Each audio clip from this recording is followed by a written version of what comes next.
Nevrozu yaradan nədir? İnsanın daxili gərginliyi. Bəs daxili gərginliyi yaradan nədir? Əlbəttə ki, müxtəlif qorxular. Bəs bu müxtəlif olan qorxular nə ilə bağlıdırlar? Yəni, yadınızdadır, mən bir neçə də öz videolarımda demişəm.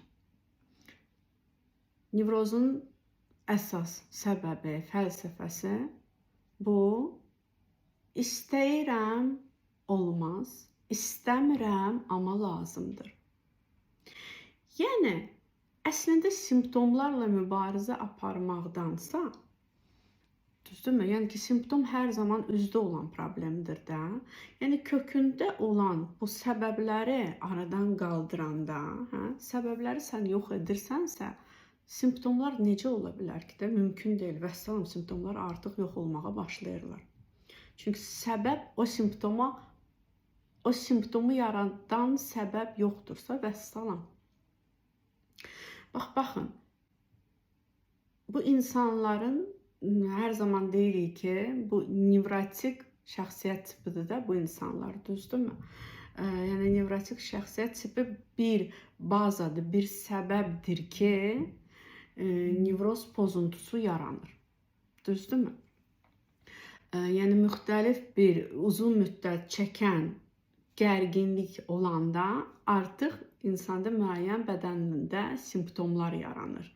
İndi birində baş gicəllənmə, gözün qabağının qaralması, təzyiqin oynaması, yüksək olması, aritmiya, taxikardiya və yaxud adam var tez-tez ayaq yoluna qaçır. Mədə-bağırsaq problemləri fərqli də bədəndə, yəni ki, ağrılar da ola bilər, baş ağrıları, boyunda ağrılar, nə bilim, müxtəlif bir çox şeylər. Artıq biz bunu dəfələrlə o biri videolarımda da danışmışam.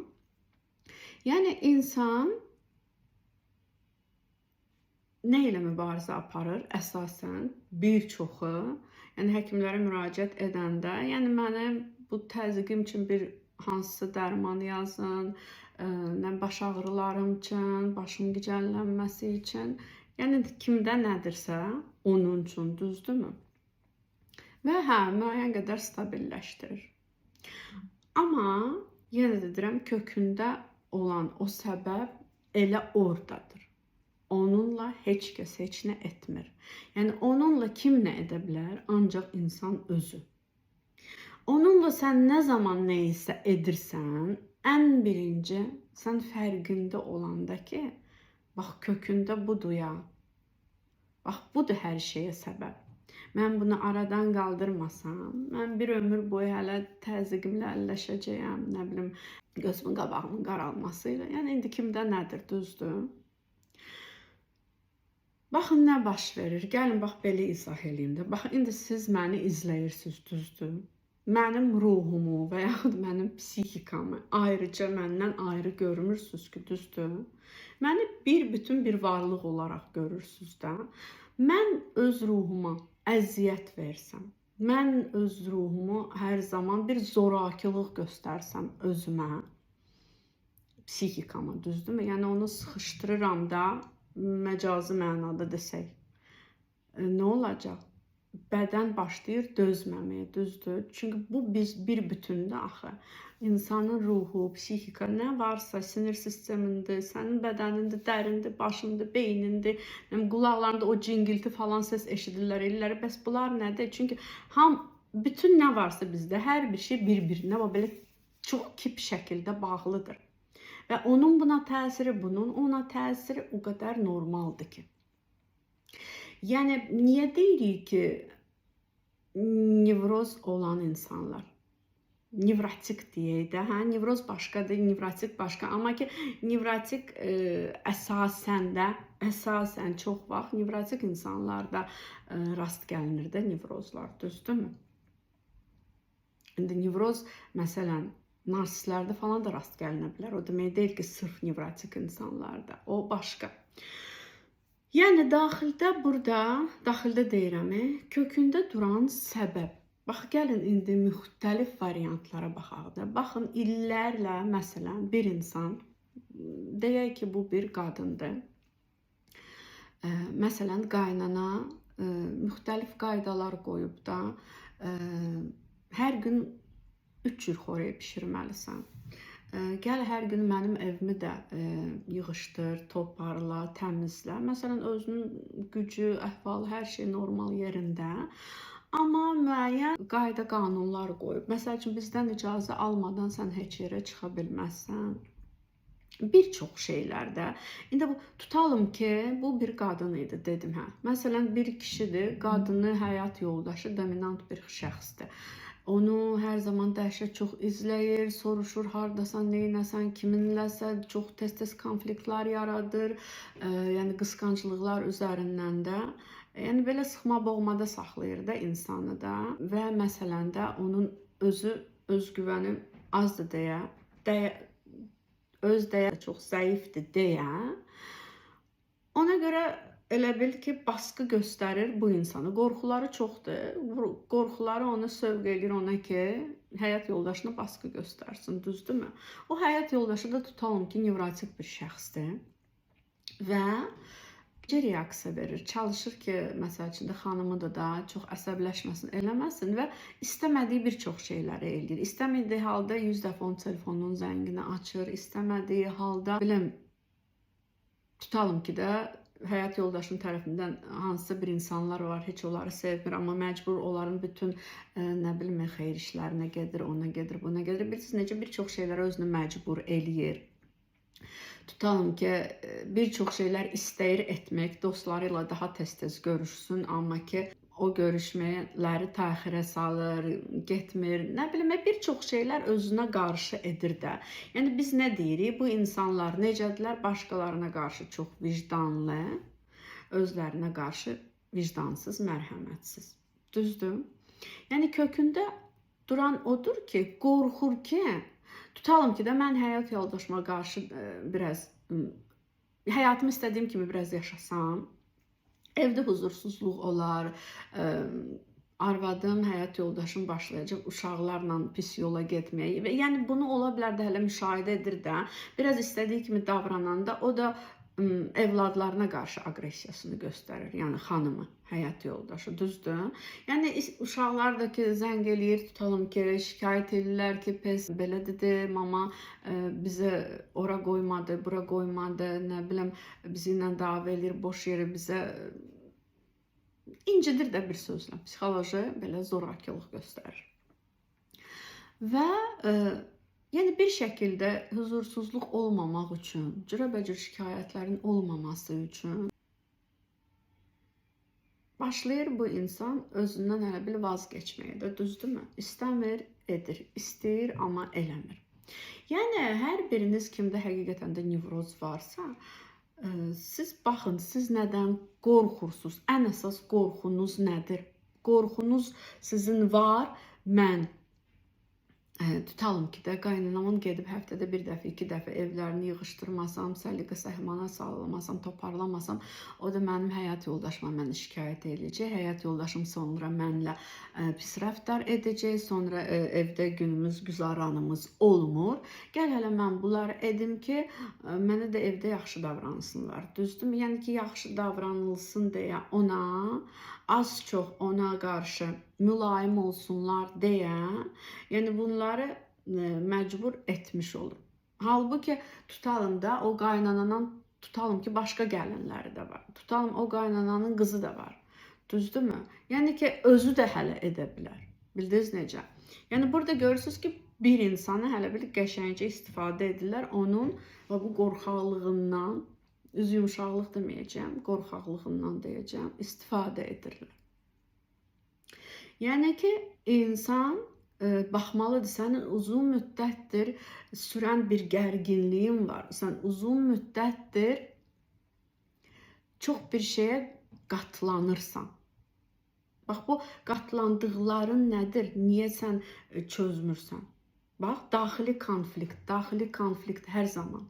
Nevrozun səbəbi insanda olan daxili konfliktdir. İki arada o qalır. Bildiniz necə? Öz istəkləri ilə başqa insanların istəkləri arasında, öz istəkləri, öz tələbatları ilə başqa insanların tələbatları arasında qalır. Və belə deyim də, bax məsələn, tutalım ki, belə bir müqayisə edək də. Məsələn, bir qadındır, balaca bir körpə evladı dünyaya gəlir. Hə? Bu qadın da biraz belə laqeyddir uşağına qarşı. Və uşaq gün ərzində çox belə ağlayır, sızlayır, belə uşaqlarda necə olur bərkdən ağlamaq. Hə? Məsələn, ana vaxtında onu yatırdmırsa, ana vaxtında onu yedirtmirsə, vaxtında gətirib onu sakitləşdirmirsə, biraz ara sıra onunla oynayıb danışmırsa, elə belə ona arada sığal çəkmirsə, uşaq necə olacaq? Yəni nə baş verir burada? Tarazlıq pozulub da, düzdürmü? Burada nəticə odur ki, uşaq ağlayır çox vaxtı. Düzdür? Nəticədə uşaq ağlayır. Səbəb nədir? Ananın məsələn laqeyd olması. Ola bilər ana insandır da, depressivdir. Tutalım ki, boşanıb, tutalım nə bilim valideyn rəhmətə gedib. Nə isə baş verib də, düzdürmü? Yəni burada görürsünüz necə? Nəticəni hələ gedib uşağı kimsə gəlib kənardan sakitləşdirsin və yaxud indi körpədir də özü-özünə nə edə bilər ki? Hə? Məsələn də o qızın, uşağın anasının, nə bilim, qonşu gəlsin, tez-tez baxsın, nə bilim, filan kəs gəlsin, baxsın, o gəlsin. Axı bu çözüm, o doğru çözüm deyil, düzdürmü? Doğru çözüm yaxşı müvəqqəti, amma bu uzun müddət sürəndə deməli əsas səbəbə baxmaq lazımdır. Ən böyük əsas səbəb, yəni ki, uşağa lazım olan anadır da əsas, düzdürmü? Yəni burada ana ilə bağlı problemi çözmək lazımdır. Yəni sizin də özünüzdə yəni ki, daxildə, dərində olan budur. Yəni sizi bir şəkildə siz gərginsiniz də, bir şəkildə sizin ruhunuz, ürəyiniz sıxılır ki, çünki istədiyiniz bir həyatı konkret olaraq uzun illər deyə elə çıxır ki, yaşamırsınız. Hə? 3 ildir, 2 ildir, 5 ildir, 10 ildir, 20 ildir. Düzdürmü? Ona görə bu 20 il davam edir, 10 il davam edir, 5 il davam edir. Və çox vaxt bu necə olur? Çox vaxt rast gəldim odur ki, ailə qurandan sonra. Və yaxud 20 ildir tutalım ki, müəyyən bir iş yerinə, bir işə qəbul olub, orada işləyir, oradasa müdür. Həqiqətən də aşırı hansı tutalım ki, işçilər varsa, bax bu cür biraz həm yolu yox, həm üzü yumuşaq, həm belə biraz qorxaq, yəni ki, ay qoy desinlər, mən yaxşı işçiyəm, birdən maaşımı kəsərlər, birdən o, birdən bu. Min cür qorxusu var içində və tez-tez çağırır, tutalım ki, işə istirahət günlərində də çağırır, istirahət günlərində də işlə yükləyirlər, əlavə də qalır işdə, olur ki, işə daha tez gəlir, 1-2 saat vaxtından tez, kiminsə işini bunun üzərinə yükləyirlər və bu uzun sürən gərginlik. Bildiniz necə? Yəni, hər zaman tək simptomlarla mübarizə aparmaq bu odur ki, onda sən ömür boyu bu problem səninlə bir ömür, yəni hələ var da, nə qədər sən varsan, bu simptomların da var. Nə qədər sən varsan və nə qədər səbəblərə bir baxmırsan, diqqətlə. Bilirsiniz necə? Demək asandır. Qorxundan qurtul, istədikləri və daha çox özünü eşit, daha çox istəmədiyini çalış, çoxsunu artıq başla eləməməyə, istəmədiyin bir şeylə, istədiyin bir şeyləri çalış, artıq başlayasan eləməyə. Əlbəttə demək asandır. Əlbəttə sənin başqaları ilə olan qorxuların çoxdur da. Çoxdur, yəni ki, mən belə etməyə başlayanda axı bir çox şeylər dəyişməyə başlayacaq. Yəni bu da mütləq ki, belə olacaq. Qoy olsun, sən özünü qazanmaq məcburiyyətindəsən. Sən özün öz huzurunu qazanmaq məcburiyyətindəsən. Yəni gərginliyin yaranma səbəbi nədir? Qorxu ilə bağlı tarazlıq pozulub insanda. Yəni hər şeyin bir balansı olanda, düzdürmü? Onda gərginlik də yaranmır. Elədir? Yəni nəyə baxırsan bax, oradakı harda gərginlik var, bir münasibətlərdə, nə bilim, necə deyim sizə, münasibət olsun, insanın bədənində olan gərginlik, ki, ağac əkmisən, gül əkmisən, nə əkmisən, tarazlıq pozuldusa, tutalım ki, quraqlıq çox oldusa da, hə, yağış yağmır, sən də su vermirsən, bu nə olacaq? Bu yavaş-yavaş solur da, düzdür. Necə solmasın? Çünki tarazlıq pozulub. Nə qədər ki ondan sonra o quraqlığın dərəcəsi artıq olub. Günəşin şüalarının dərəcəsi ilə deməli torpağın nəmliyi, bunların tarazlığı pozulub. Pozulub və gül əlbəttə başlayır solmağa, ağac da başlayır solmağa. Yəni gərginliyin də yaranma səbəbi mütləq orada sənin özünlə bağlı, istəklərinlə bağlı və istəmədiklərinlə bağlı olanlarda tarazlıq pozulub. Yəni deyəndə əlbəttə çox bəsit səslənir, çox asan səslənir. Həyata keçirmək, bunları dəyişdirmək, bunlara həqiqətən də insana vaxt lazımdır da, zaman lazımdır. Amma yenə deyirəm, dəyər bunları eləməyə dəyər. Çünki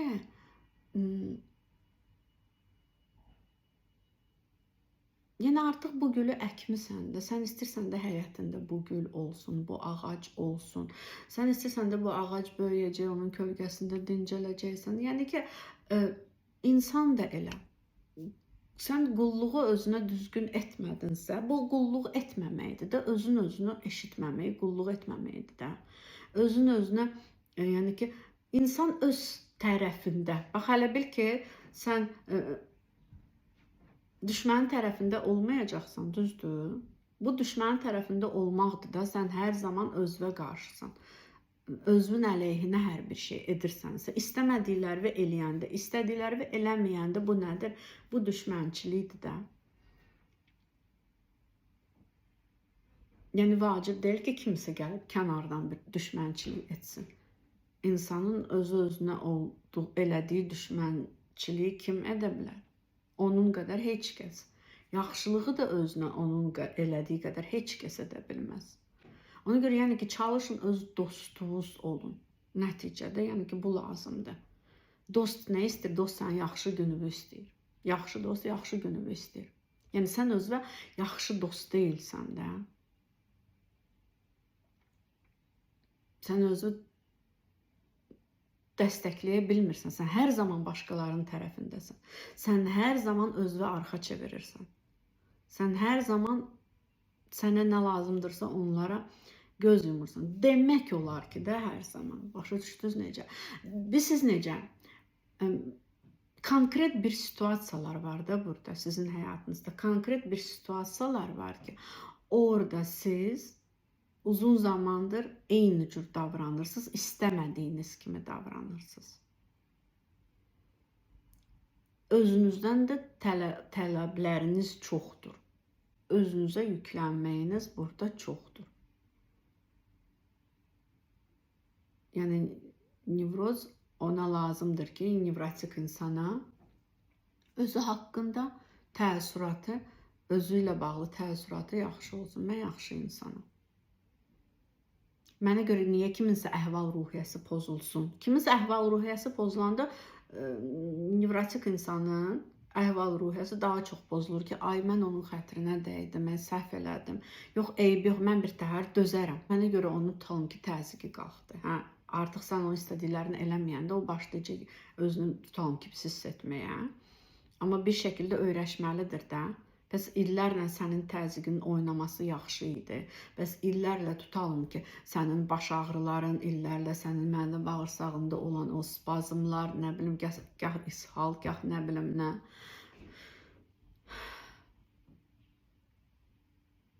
Yəni ki, bir şəkildə sən artıq öz tərəfivə keçməlisən, öz tərəfinə.